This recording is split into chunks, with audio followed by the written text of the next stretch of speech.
I've decided I'm going to be bringing back an old series, a concept of a series that I did many years ago that was deleted.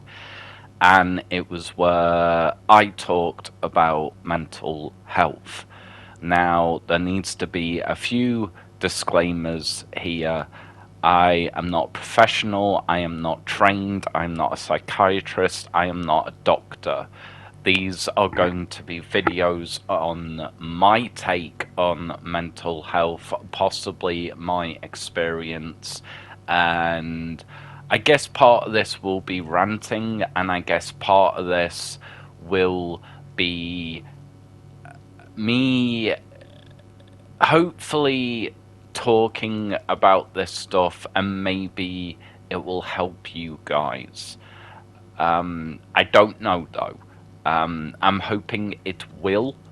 Um, and I'm hoping that through this series, I'm going to be able to go to a place where I can maybe work through some stuff. And yeah, hopefully, this will be a good, safe place. Again, a series not intended to trigger, but trigger warnings ahead. Okay, guys, let's jump into this series. So, listening, um, which is ironic, right? Because I'm doing this in an audio format. Um, the art of listening or listening to somebody that sits you down and goes, hey, I want to talk about this thing with you, right? They, for whatever reason, whether it's for selfish reasons, whether it is for reasons that is much deeper than that and personal to the individual, they have chosen that you would be the person that they would feel comfortable or the right person, whether it be to offer advice, whatever it may be, right? They have chosen that you are the person that they are going to go to. And the problem, I think, with listening when it comes down to helping somebody, not just necessarily with mental health, but just listening, is I think it's a very, very sharp and dangerous two-bladed, right? It's you have to make sure as the person who is listening that you are in the right headspace to be listening, um, to be able to give that person the respect and patience that it may deserve. But also, the flip side of all of this is obviously the person that has chosen that, yes, I feel comfortable enough to go to you about a problem. Now, I have spent many a time going to people, trying to sit them down, whether it be digitally or whether it be face to face, trying to explain a problem or just going to them about what is going on. And I'm seeing it in my own life more and more that we will add our own experiences into the pot of what that person is going through. And I don't think there's anything wrong with that, but I think it gets to the point where if we're adding too much of ourselves to somebody else's problem, even if it is a problem that we feel that we know a lot about, or a problem that, yes, okay, I know this situation and I can run headlong because I know this, I know the insides and outs, and I know the complications of it. That problems are, one, personal, and one or two are subjective. right? They are subjective, and it is that person that is going through that problem is unique, the same way I would be if I was going through the same problem, or you may be. And I think the art of listening to a problem, a friend, family member, lover, whatever it may be, that, we tend to add too much of ourselves, I think. Now, obviously, we are giving our time when we are listening. We are potentially at risk of putting ourselves in a negative headspace or bad headspace. But I think maybe more important than that is taking their point of view or what they are going through and their wording. And obviously, it depends on the individual that you're listening to, right? Some people don't want advice, some people want a very simple and cliche answer. Some people already know the answer, and you'll tell them the obvious thing, and they'll go, "Oh yeah, okay, yeah. Actually, I knew that. I needed somebody to just confirm it, I guess, or go, it's okay, maybe."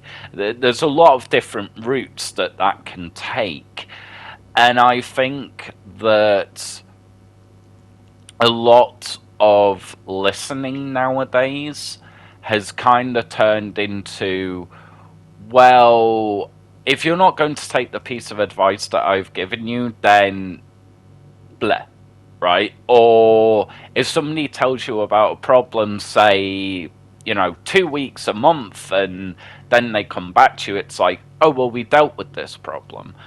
No, the individual could still be going through that problem. It's just life, right? Life is hectic. I've learnt that through the past few years, especially with my own problems, that it doesn't work that way. Just because a problem is not spoken about every single day, or they speak to you about it every single day, that does not mean that the problem has vanished. The likelihood is that person is still battling it day to day, plus they're doing life, right? How many times do we say ourselves in a day, oh, I just want to sit down, or oh, I'm exhausted, it's been a difficult day? And that is just through life, right? And then if you add on top of somebody trying to deal, figure out, fight through, whatever it may be. And I think too many times we lessen or dampen words like depression. It's all over the news now, it's all in people's lips, it's all over the world now. And that's not a bad thing, but I think somehow maybe it's diminished certain words, right? Words like hate, words like love. And I think when we are listening to somebody, that our head, because we see it so much more flashed across our screens or just in day-to-day conversation. Again, don't think that's a bad thing, but I think because of that, we have become desensitized to it, if that's the word I'm trying to say. And we diminish it, I think, maybe. Or maybe it's the case of listening to that is that we go, oh yeah, I know what that word means, because I've heard it, I've seen it. In whatever medium you are whatever medium you decide to partake in. And I think then, because maybe that happens, that we go, oh yeah, I know what depression is. Or somebody will talk about a problem and then we'll go, oh yeah, I know what that is. Well, we don't, because that individual hasn't even explained the problem. They've just given you a name, a title, a thing that is almost used as a marketing tool nowadays, with mental health. And I think somehow that has taken away from the art of listening to a problem. And I think that I think part of the problem with that is then in our day to day lives, I know I've had this problem. If somebody shuts it down, then I then don't want to talk about it, right? And sometimes it's because of the person I've gone to or the amount of times it has been shut down. That problem is then not dealt with, whether it be through friends, family, loved ones, or professionally, right? I often go into, not often, but when I do go into therapies, it's look, leave the textbooks at home, right? That is not going to help me. That was written in a very scientific, formulated way. And if you don't fit in that box, then the likelihood is they're going to get lost, they're going to get frustrated, and I think somehow that diminishes listening. If you okay, if you were on stage, right, and you know that you have a role to play, right, and say somebody's made a new play, but yeah, you're trying to go off a William Shakespeare script, well, it's not going to work. If you already go into a situation or already going into listening to someone, yes, I know what this is. Well, they haven't even told you what it is, right? You've not even read the script. You're going off the William Shakespeare script.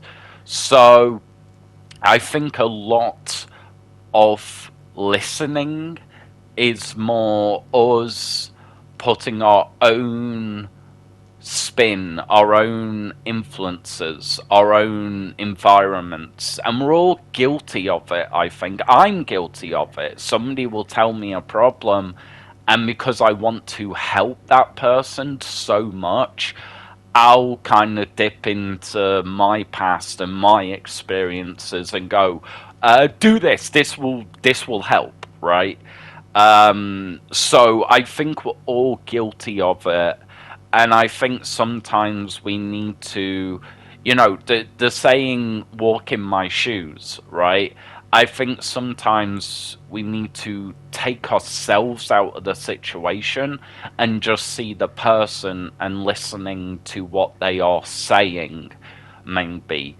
Um, I don't know.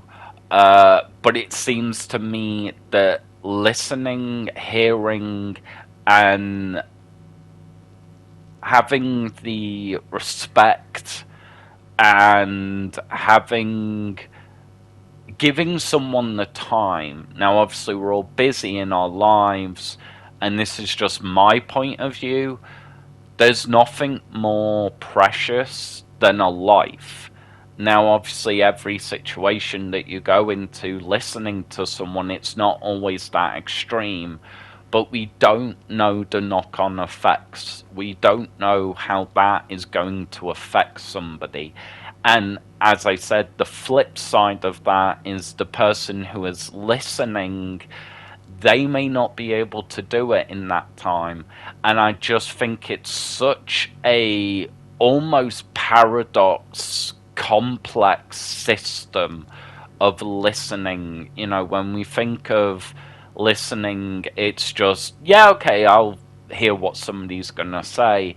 And I think it's a lot more. I think it's a hell of a lot more. I want to dive more in to this topic, a lot more, actually. But for now, guys, this was just an idea that came back, a conversation that has come back to me, and I really just wanted to get this out, so I'll probably be revisiting this at some point. Thank you so much for listening. Goodbye.